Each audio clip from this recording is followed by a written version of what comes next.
Forms web page का वो part होते हैं जिसमें आप यूज़र से डेटा लेते हैं या यूज़र को कहते हैं कि कोई बटन क्लिक करे।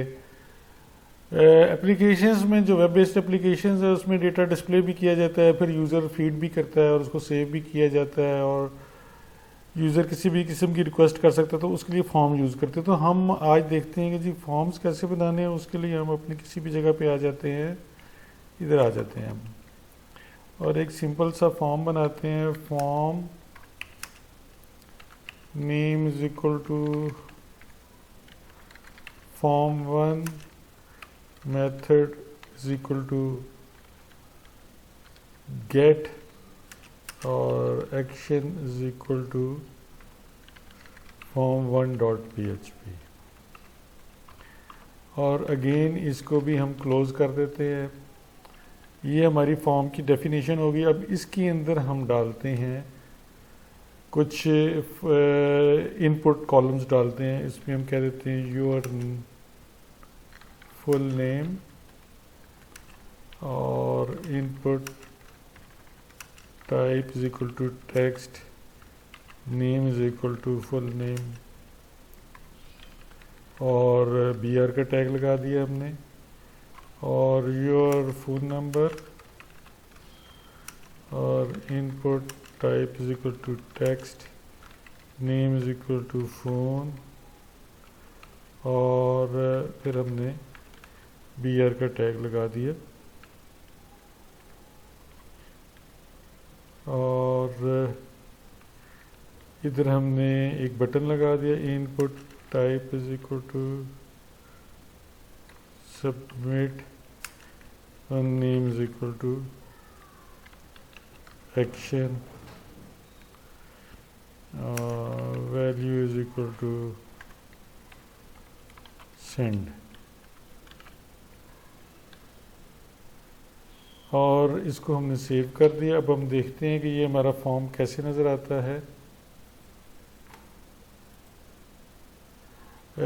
ये हमारा पास ये ऊपर वो लिंक आ रहा है जो पहले था, ये हमारा पहला कॉलम नेम का आ रहा है और फ़ोन नंबर का आ रहा है। हम थोड़ी सी स्पेस दे देते ताकि क्लियर हो जाए, और इधर आके हम br कर देते हैं 2 दफ़ा, कुछ स्पेस बच जाएगी, और हम नीचे भी इधर br कर देते हैं,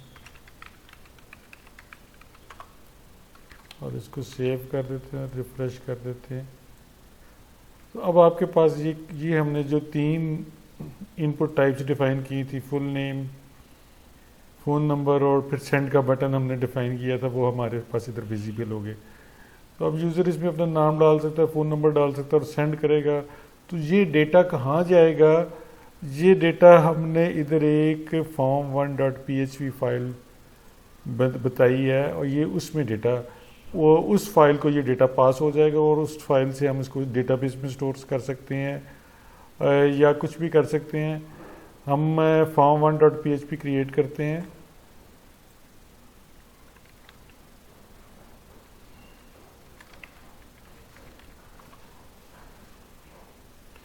और इसके अंदर हम बड़ी बेसिक सी HTML लिख लेते हैं, और इधर हम लिख देते हैं योर नेम इज़, PHP का टैग लगा देते हैं, एको की स्टेटमेंट लगा देते हैं, और आगे वेरिएबल फुल नेम,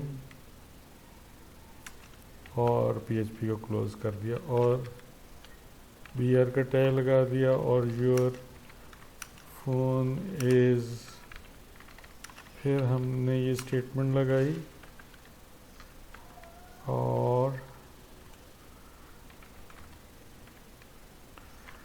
वही जो हमने वेरिएबल के नाम उधर लिखे थे ये हमने इधर लिख लिए। अभी आपको ये स्टेटमेंट्स अगर नहीं भी समझ आ रही तो कोई ऐसी बात नहीं है, ये जो PHP की स्टेटमेंट्स है इसको हम बाद में देखेंगे।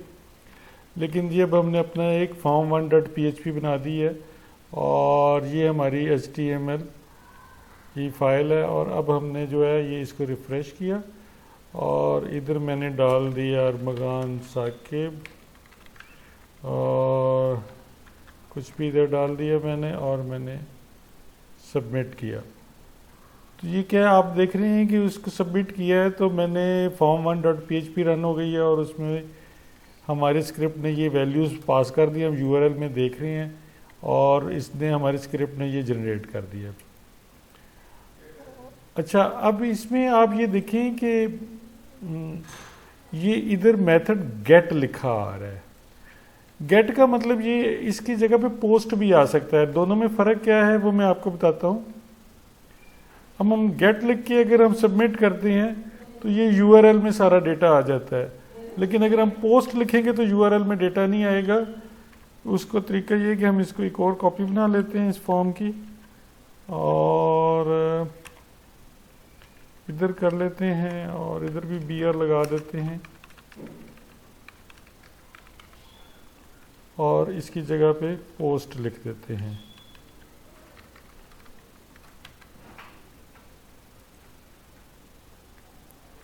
अच्छा, अब हम अगर इसको रिफ़्रेश करते हैं तो हमारे पास दो फॉर्म आ गए हैं, एक गेट वाला आ गया, ये ऊपर वाला, और एक पोस्ट वाला आ गया। अब इसमें हम अगर डेटा डाल के सबमिट करते हैं तो उसने एरर दे दिया है हमारे प्रोग्राम ने, क्योंकि उसको वो डेटा नहीं मिला और इधर भी आप देख रहे हैं यूआरएल में भी डेटा नहीं आ रहा। अब हम अपने PHP के प्रोग्राम को ठीक कर लेते हैं। इसकी बजाय गेट की बजाय इसको इधर पोस्ट कह देते हैं और इधर भी पोस्ट कह देते हैं। और अब हम इसको PHP के प्रोग्राम को मैंने सेव कर दिया है हम। अब मैं इसको सबमिट करता हूं तो अब हमारा ठीक डिस्प्ले हो गया। लेकिन आप देख रहे हैं कि जैसे गेट में इधर यूआरएल के अंदर ही डेटा आ रहा था, इसके अंदर डेटा नहीं आ रहा। गेट और पोस्ट में ये डिफरेंस है और इस डिफरेंस की क्या अहमियत है ये जब हम आगे प्रोग्रामिंग में जाएंगे तो आप देखिएगा कि इसकी क्या अहमियत है। अच्छा, जैसे हमने ये क्रिएट किए हैं, ये टैग्स क्रिएट किए हैं इनपुट के, इसी तरह से और भी टैग्स होते हैं, वो भी मैं चंद एक आपको बता देता हूँ। फॉर एग्जांपल आप चॉइस देना चाहते हैं यूज़र को कुछ सेलेक्ट करने के लिए, तो उसमें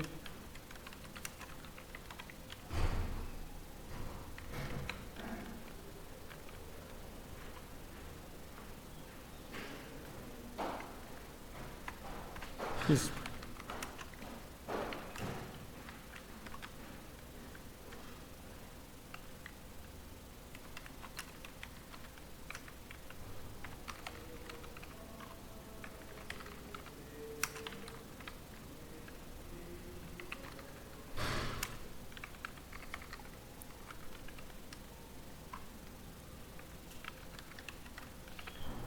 ये हमारी जो है सिलेक्ट लिस्ट बन जाएगी। इसमें आप जितनी मर्जी आइटम्स लगा सकते हैं।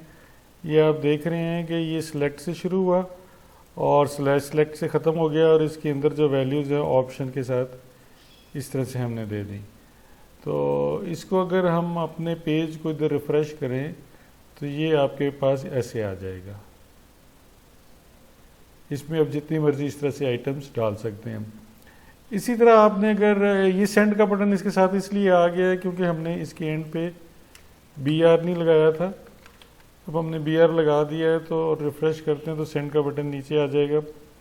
इसी तरह से आप यूज़र से ज़्यादा इन्फॉर्मेशन लेना चाहते हैं, उससे कोई ईमेल लिखवाना चाहते हैं या कमेंट लेना चाहते हैं, तो उसके लिए हम बजाय टेक्स्ट इनपुट के टेक्स्ट एरिया एक यूज़ करते हैं। उसके लिए कमेंट्स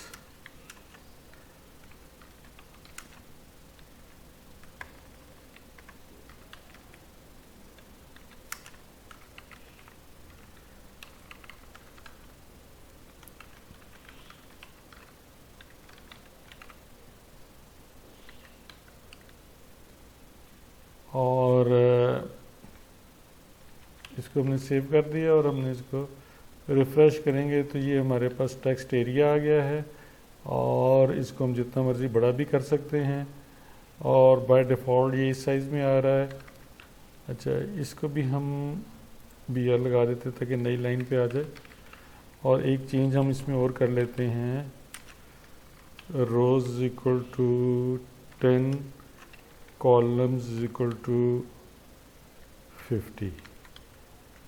तो ये जो बाय डिफ़ॉल्ट इसका साइज़ आ रहा है ये चेंज हो जाएगा और ये बड़ा हो जाएगा और इसको आप अकॉर्डिंगली एडजस्ट कर सकते हैं। तो सबसे ज़्यादा यूज़ होने वाले टैग्स ये हैं और इसके साथ और भी टैग्स आ जाते हैं, लेकिन वो हम फिर आगे फ्यूचर में जैसे ज़रूरत पड़ेगी हम उसको डिस्कस करते जाएंगे। अभी मैं कोशिश ये कर रहा हूँ कि हम इसको सिंप्लीफाइड रखें ताकि आपके लिए सीखना भी आसान हो और उसकी प्रैक्टिस करना भी आसान हो।